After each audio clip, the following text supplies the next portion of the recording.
بسم الله الرحمن الرحيم. صباح الجمال على احلى متابعين. النهارده زي ما انتم شايفين عامله الكحك كده بكل تكات وكل اسراره وكل جماله زي ما انتم شايفين كده.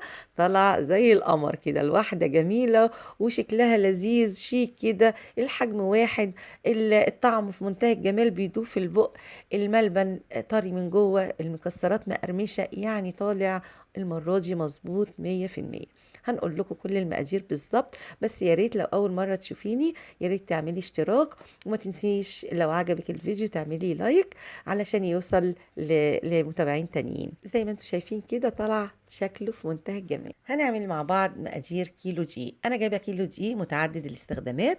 هنحط عليه معلقه صغيره بيكنج باودر ممسوحه، وكمان معلقه محلب صغيره. هنقلبهم على بعض ونسيبهم على جنب. نحضر السمنه بتاعتنا. انا جايبه 550 جرام سمنه. هنحطهم على النار 550 جرام، يعني كوبايتين ونص، وعليهم معلقة سمنة. هناخد معلقتين كده على جنب ونحمر فيهم السمسم بتاعنا. السمسم عبارة عن 3 معالق سمسم أو معلقتين كبار زي ما بتحبي. أنا بحب السمسم الكتير، حاطة 3 معالق كبار لغاية ما يبقى ذهبي كده على نار هادية، ويبقى ذهبي وتحسي إن السمسمية كده اتنفخت معاكي. تنزلي بالسمسم على الدقيق كده وتقلبيه في بعض كويس جدا لغاية ما يختفي السمسم جوه الدقيق بتاعك. هيكون السمنة بتاعتك سخنت معاكي شوية. اللي عايزاها تعملها على البارد، لو كمية صغيرة ماشي، لو هتعملي كمية كبيرة لازم السمنة تبقى سخنة معاكي عشان يعيش معاكي وقت كبير. هنحط كده السمنة على الدقيق، تضيفيه على الدقيق واحدة واحدة كده بالمعلقة، تكون ايديكي بعيدة عنها علشان السمنة طبعا تبقى سخنة جدا.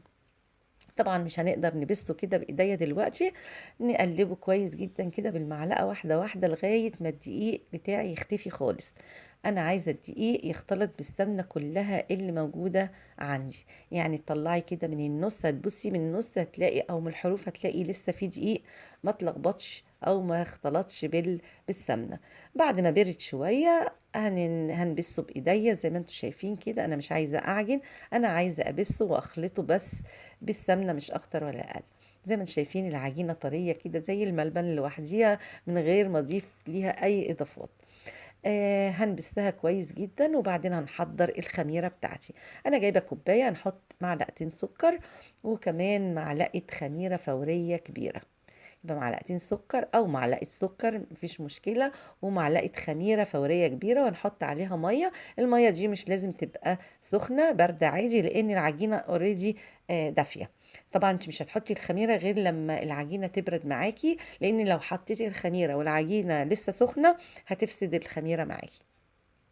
هنقلبهم مع بعض كده واحدة واحدة. أنا مش عايزة أعجن، أنا عايزة بس العجينة تختلط بالخميرة اللي حطاها في المية بس. المية طبعا حوالي 100 ملي جرام، مش أكتر من كده. يعني لو كوباية كبيرة هتحطي نصها، لو كوباية صغيرة بتاعت الشاي هتحطي كوباية بس، لأن كل ما بتكتري مية كل ما العجينة بتنشف معاكي. أنا عايزاه دايب كده وعايزاه بيدوب في البق كده، يبقى نقلل المية. محضرة هنا الحشوة. الحشو زي ما انت عايزة، تحطي ملبن، تحطي مكسرات، ما تحطيش خالص، براحتك. انا عاملة هنا الميزان، عملت كورة كده مناسبة حوالي 24 جرام 23 جرام من العجينة. بحط حتة ملبن قد البندقة كده، وعليها بندقة، عليها حتة عين جمل اللي موجودة عندك او بتحبي تحشي بيه.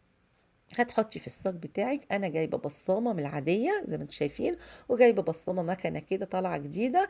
هي حلوه بس لازم كل كام واحده كده تدهنيها بفرشه كده بزيت علشان تنضف معاكي، وفي نفس الوقت تسيبي البصمه كويسه، يعني تحفر حفره كويسه. هنا بالبصمه زي ما انتم شايفين كده بتدوسي بتطلع بالشكل ده. هي شكلها جميل جدا، طلعت اشكالها حلوه قوي، بس زي ما بقول لكم لازم تدهنيها بفرشه فيها زيت كده كل كام واحده عشان ما تلزقش معاكي. عملت اشكال حلوه قوي زي ما انتم شايفين، وطلع المقادير ممتازه يا جماعه. كمان ممكن تستعملي البسطامة العادية، هتلاقيها متوفرة في الأسواق، رخيصة جدا، مش غالية. ممكن تبصميها وهي على ايدك، تبصميها في الصينية. المهم عبال ما تخلصي طوانيكي تولعي الفرن قبلها بحوالي ربع ساعة تلت ساعة عشان يسخن كويس. على 180 درجة، بتحطيها في الرف الأوسط لمدة تلت ساعة. هتبصي تلاقي اللون كده ما تخلوش يغمق معاكي قوي، تخليه لونه رايق كده علشان ما يتفرفتش منك وما يتحمش منك، وفي نفس الوقت الملبن يفضل طري، المكسرات تفضل مقرمشة معاكي. ما بياخدش اكتر من تلت ساعة سوا، بيطلع في منتهى الروعة ومنتهى الجمال. كمان السكر بتاعك بعد ما يبرد بقى القحك بتاعك خالص خالص، بتحطي السكر في مصفى كده زي ما انتم شايفين كده. دي اسهل طريقة لتوزيع السكر. بيطلع شكله كده جميل، شايفين النقشة بتاعته موجودة ما راحتش، وطعمه بقى ما اقولكمش بقى بالسكر بيبقى طعمه جميل وجنان قد ايه. شايفين نعميته، شايفين ناعم ازاي ومقاديره مظبوطة والله. هيعجبكم جدا. يا ريت لو عجبكم ما تنسونيش في اللايك والشير والاشتراك اللي ما اشتركتش، وتفعيل الجرس للكل علشان يوصل لناس تانية. اسيبكم في رعاية الله وحفظه. كانت معاكم فادية آسر.